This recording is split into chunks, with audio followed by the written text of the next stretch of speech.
قسمت دهم از جوابی شبهات ملحدین. نحمد و نصلی علی رسوله الکریم. در این قسمت قراره به نسبت نوشتی از نوشتجات جناب فریدریش نیچه از فیلسوفان قرن 19 میلادی، از جمله شخصیت هایی که ملحدین در نوشته ها و گفتارهای خود به ایشون استناد میکنن، همون شخصیتی که در نوشتجات خود پناه بر خدا اون زمان نوشته بودن که بله پناه بر خدا، خدا مرده. خنده میگیره انسان ها را از گفته چنین اشخاصی. خدا، الله کیه؟ خدایی که اینها انکار کردن کی هست؟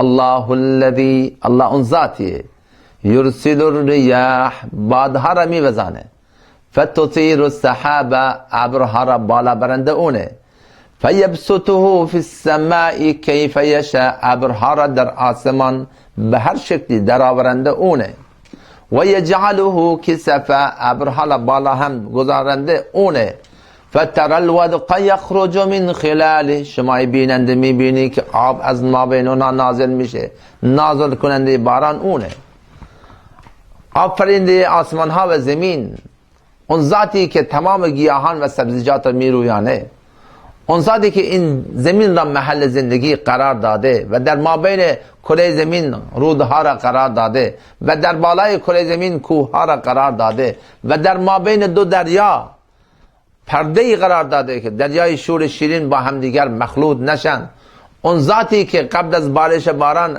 بادها را میفرسته، اون ذاتی که از آسمان زمین برای انسان داره رزق میده، اون ذاتی که خلقت انسان و خلقت خیلی از میوه‌جات را از نطفه یا از دانه‌ای برای او شروع میکنه، الله اونه. ذالکم الله، کننده این کارها الله. حالا این انسان بیاد اون ذاتی که کل زندگی او، لحظه به لحظه زندگی او وابسته اون ذات هست، اون را انکار بکنه. ای انسان، اگر تو او را انکار بکنی چطور میخواید کره زمین زندگی بکنی؟ اگر یکی از نعمتهای خود را اون ذات مقدسی که داره این کارها را میکنه اون اللهه، اگر از انسان بگیره، انسان چطور میخواد در این کره زمین زندگی بکنه؟ نعمتهایی که انسان ها کوچکترین، دقت بکنین، کوچکترین هیچ تأثیری در اون نعمت ها به نسبت به وجود آمدن و در اختیار گذاشتن انسان ندارن، اگر اون ذات از انسان کوچکترین نعمت خودش را که همین اکسیژنی هست که ما مصرف میکنیم، اگر از انسان این را دور بکنه، نمیتونه انسان زندگی بکنه. انسانی با این مقوله در اون زمان در ما بین ناعقلهای اون زمان معروف شده که بله بیا که خدا مردن، پناه بر خدا. پس کننده این کارها، معذرت میخوام، پدر شما هست. کننده این کارها کیه؟ الله، همون ذاتی که اگر کوچکترین نعمت خودش را از انسان بگیره، انسان نمیتونه به زندگی خودش ادامه بده. اما به نسبت نوشته ایشون در فضای مجازی که دست به دست ما بین مسلمان هم میگرده و خیلی از جوانهای مسلمان فکر میکنن که بله این هم واقعا مقوله‌ای مطابق عقل انسانی است. حالا این که انسان بره در بحر این، در مرحله ابتدایی به این نتیجه میرسه که چنین نوشته‌ای و چنین نوشتجاتی بسیار بسیار بسیار دور از عقل سلیم هستن. برسیم به نوشته ایشون. جناب فریدریش نیچه از ایشون منقول هست نوشته گویا از لحظه‌ای که بشر توانست وقایع را ثبت و ضبط کند، دیگر نه عصام مار شد و نه دریا شکافته شد، نه ماه بدون تقسیم شد، نه کودکی بدون پدر متولد شد، نه مرده زنده شد و نه انسانی در دل ماهی رفت و نه شتری از دل کوه بیرون آمد و نه آتشی گلستان شد، نه انسانی با حیوانات سخن گفت، نه کسی سوار بر قالیچه پرواز کرد و نه پیامبری ظهور کرد، ولی حماقت همچنان پا بر جا ماند. این بزرگوار با این نوشتجات خودش ساده چیزی را به نام معجزه یا کرامت در میان انسان ها این مطلب را داره کاملا انکار میکنه، یا به زبان ساده در، یعنی این معنا را داره به ما القا میکنه که اگر ما در محیط زندگی خودمون چیزی برخلاف دید ظاهری خودمون در طول زندگی و در طول حیات دیدیم، این را چون که برخلاف عقل ما هست، این را ما باید انکار بکنیم. میخواد همین را بگه. اما انسان بعد از این که به نسبت این نوشته کمی تفکر خودش را به این طرف و اون طرف میبره و به نسبت آن فکر میکنه، متوجه میشه که نوشته جناب فریدریش نیچه کوچکترین سازگاری با عقل سلیم انسانی هرگز نداره. وی نوشته از وقتی که بشر توانسته وقایع را ثبت ضبط بکنه، از اون گونه مواردی که الان بنده نام بردم، چون اسا شدن مار و شکافته شدن دریای، این مسائل در مابین انسان ها هرگز دیده نشده، بلکه این گونه مسائل برای مواقعی بوده که قبل از این که انسان در اون عهدی که مثلا در عهد اولیه انسانی چیزی از نوشتن و خواندن این مسائل نبوده، این مسائل از اون موقع گوش به گوش کردن و بعدها این در نوشتن و همچین مواقعی هرگز در عالم انسانی به وقوع نرسید. خب هر چیزی دلیل میخواد. این کتابی که در دست بنده هست این تورات یهودی ها هست. تورات یهودی البته کتاب های دیگر شامل این کردن. تورات یهودی ها یا همون کلمی ها در اکثریت تاریخ های انسانی نوشته شده که حضرت موسی علیه السلام 1900 سال قبل از حضرت عیسی علیه السلام به دنیا آمدن و نبوت کردن و در همون زمانها مسئله مار شدن عصاها و تنابها و شکافته شدن دریا و این مسائل پیش آمد. حالا چیزی که اینجا باید من شما متوجه بشیم، دقت کنید دوستان، 1900 سال قبل از حضرت عیسی علیه السلام پیامبری کردن. خب یعنی چیزی در حدود 4000 سال قبل این نوشتن و ثبت کردن وقایع و این مسائل در اون زمان ها بوده که کتابی به نام تورات از اون زمان این را کشیدن آوردن به امروز رساندن. حالا سوای اون تحریفاتی که در کتابای خودشون علیه انبیا کردن، ولی به نسبت اون معجزاتی که در زمان حضرت موسی علیه السلام پیش آمده، تا به حال کسی ممکنه مسائل از میان اون نویسندگان نبوده الا اشخاصی مانند این. و میخوام این نکته را بگم، این نکته که این میخواد آقای فریدریش نیچه این مطلب را میخواد القا بکنه که این مسائل برای عهد بوق هست، برای عهد اولیه انسانی هست، برای اون مواقعی هست که اون موقع نوشتن ها و این مسائل ثبت واقعی نبوده، این چیزی هستش که 100% اشتباهه. بفرما این کتاب تورات 4000 سال قبل شما که ادعا میکنی ثبت واقعی این مسائل نبوده، پس این کتاب از کجا آمده؟ این دست به دست در طول سالیان سال در ما بین مسیحی ها و یهودی ها دست به دست کشته و تا به حال کسی انکار نکرده که بله این کتاب را بعدها نوشتن و این اشتباه محض است. مورد دیگه، این کتابچه کوچیکی که دست بنده هست این میگه انجیل. به اجماع مورخین مسیحی حضرت عیسی علیه السلام چیزی بالای 2000 سال قبل متولد شدن در اورشلیم و این مسائلی که اونجا بود و در همون زمان ها هم که حضرت عیسی علیه السلام به دنیا آمدن ثبت وقایع این مسائل از همون زمان ها بوده که این انجیل به دست ما رسیده.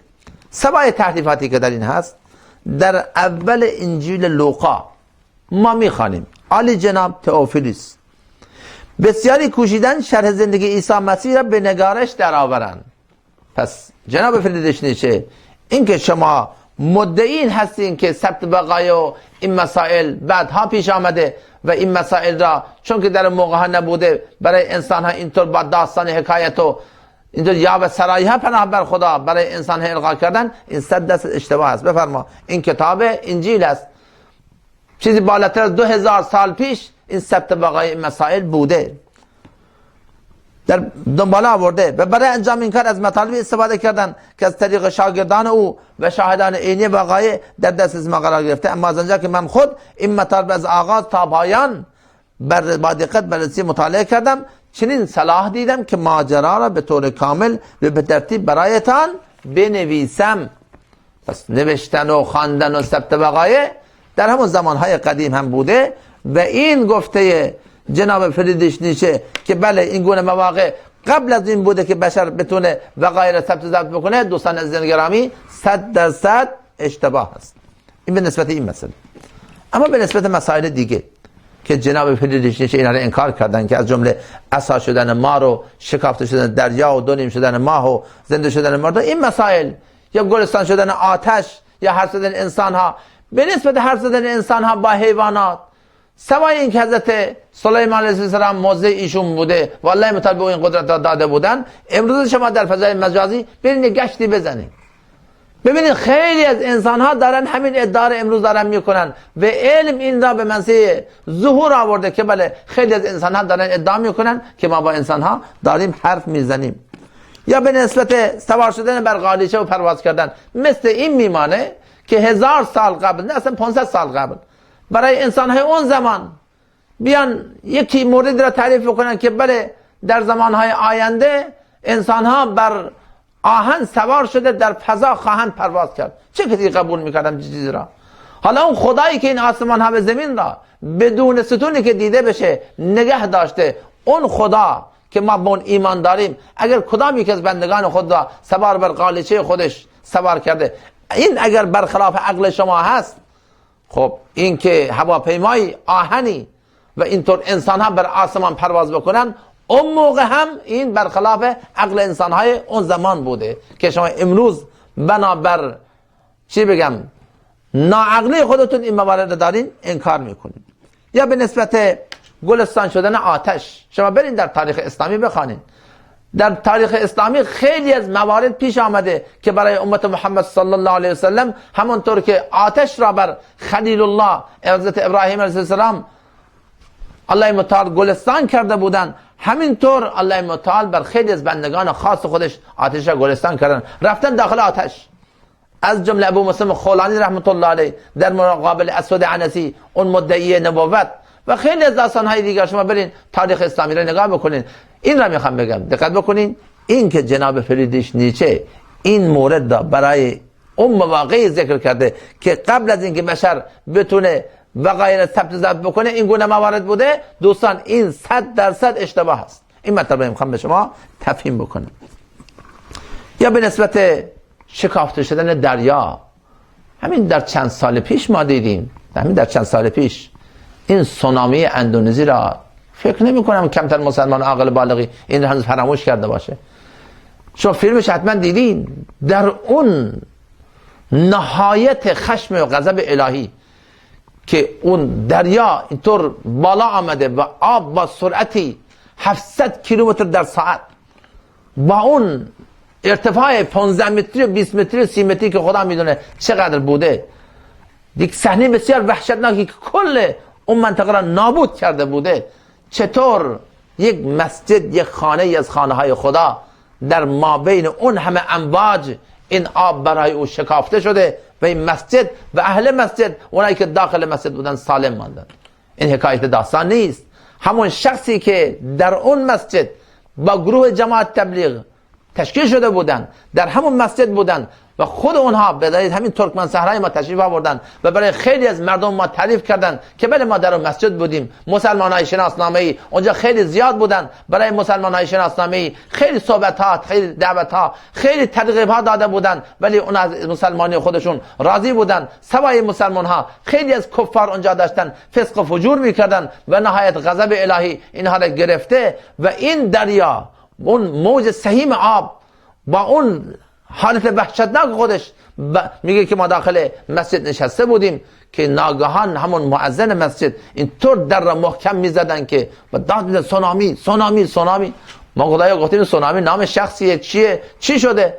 تا میگه که ما آمدیم بیرون، خدایا چی شده؟ همه چی نابود شده، همه چی نابود شده، فقط همین خانه خدا. جناب فریدریش نیچه، ای کاش که شما زنده می بودی و این مسئله را میدیدی و مردم را گمراه نمی کردی. این شکافته شدن دریا همینه، چیزی که برخلاف عقل انسانی اگر ما قراره که به نسبت قدرت خداوند قبول نکنیم، این همینه. در همین گلستان ما وقتی که این سیل گلستان، جنگل گلستان آمده بود، دوستان ما رفتن، همسایه های ما رفتن دیدن با چشم خودشون که این آب همه چیز را نابود کرده الا خانه خدا را. ما خودم در همین شهر عاقله نشسته بودیم در مسجدی و من همون چیزایی که آفتابگیری هایی که از نظر ترکمنی درست میکنن اینو به همین پنجره ها میزنن که آفتابگیر بشه، اینطور شرق شرق صدا میداد. من تعجب کردم چی شده؟ بعد ناگهان متوجه شدم که همه مردم تو خیابونن. با ما بیرون آمدیم، گفتم چه خبره؟ گفتم زمین لرزیده. گفتم عجب، ما داخل خانه خدا نشستیم، داخل خانه خدا ما راحت نشسته بودیم، اون آفتابگیرهای داخل بیرون مسجد همینطور صدا میدادن، مردم همه آمده بودن تو خیابون ها، اما داخل خانه خدا نلرزیده. حالا کسی بیاد اینو با عقل خودش توجیه بکنه، این اگر معجزه الهی نیست پس این چیه؟ لذا دوستان همینه، به نسبت زنده شدن مرده ها صحبت کرده. واقعا خنداور هست، این انسان عقل خودش را به کار نمیبره. توی انسان از مرده ای به وجود آمدی. فلینظر الانسان مما خلق، انسان نگاه بکنه برای ایمان آوردن به قیامت، به خودش نگاه بکنه. مما خلق، از چه چیزی آفریده شده؟ خلق مما این دافق، او آفریده شده از آبی جهنده. تو بگو اون آب زنده است، اون آب چی هست؟ حالا امروز اومده علم اکتشافات جدید کرده که این طور است اون طور است، اونها رو بذار. یک آب پست بی ارزش که هر کجا بذاری همون جایی که انداختی اونجا هم گند میگیره. انسان نگاه بکنه که چیزی آفریده شده. خلق من ماء دافق یخرج من بین الصلب والترائب، اون آبی که از میان کمرمرد و از میان سینه زن خارج میشه. الله متعال فرمودن انه علی رجعه لقادر، بیشک اون الله برای اینکه انسان رو دوباره زنده بکنه قادر است. برادر گرامی، برادر ملحد و ناباور بنده، به روز قیامت فکر بکن به این آیات قرآن که الله متعال من شما را نیز از مرده ای، از نطفه ناپاکی که ما مرده بودیم، ما را خلق کرده. حالا اینکه خداوند متعال قدرتش بر هر چیزی قادر است، آیا ما این را نباید قبول بکنیم؟ و دیگر مواردی که این بزرگوار اینجا ذکر کرده، همه اینها در یک کلام ایشون منکر معجزه و کرامات هست، یعنی چیزی برخلاف عقل انسانی در محیط زندگی ما دیده بشه و ما اینها را طبق گفته فریدریش نیچه نباید قبول بکنیم، حالا که ما اینها را با چشمهای خودمون داریم میبینیم و خیلی ها دیدن و برخلاف عقل انسانی خیلی از مواقع در همین کره زمین خاکی ما خیلی از مواقع اتفاقات عجیب و غریبی افتاده که به نسبت اونها در زمانهای گذشته معجزه گفته می شده و امروز هم به اونا اگر در مابین مسلمان ها دیده بشه به اون کرامات گفته می شده. لذا همین دوستان، به هر نوشته‌ای در فضای مجازی اینطور بهت زده نگاه نکنین. این اشخاصی که منکر خدا شدن و ملحد شدن و منکر روز قیامت شدن واقعا خیلی از حقیقت دور افتادن.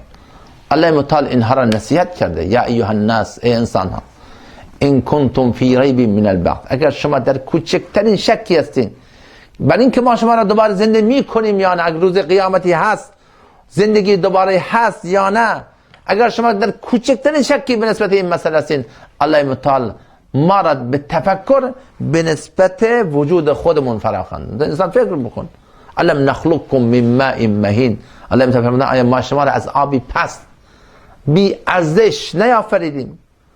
من شما انسان را الله متعال از نطفه ناپاکی آفریده، از یک قطره آبی آفریده، اینطور خلق کرده. دیگه من چی بگم؟ شاهکار الهی را نگاه بکن. بعد الله متعال بعد از دعوت کردن انسان به تفکر، الله متعال فرمودن الیس ذلک بقادر علی ان یحیی الموتى، آیا اون ذات مقدسی که بر شما اینطور نقاشی کرده، بر آب نقاشی کرده، آیا اون قادر بر این نیست که مردگان را زنده بکنه؟ کمی فکر بکنیم برای اینکه خداوند متعال اون ذاتی که وراء الورا از عقل انسانی خیلی چیزی وجودی بالاتر هست، این انسان برای شناخت اون چاره جز این نداره که به مخلوقات خداوند فکر بکنه، به خودش فکر بکنه که انسان چقدر عاجز ناتوان است. اگر کوچکترین نعمتی از نعمتهای الهی از او گرفته بشه، این انسان هرگز در این دنیا زندگی نخواهد توانست. الله تعالی به همه توفیق بده. و السلام علیکم و رحمت الله و برکاته.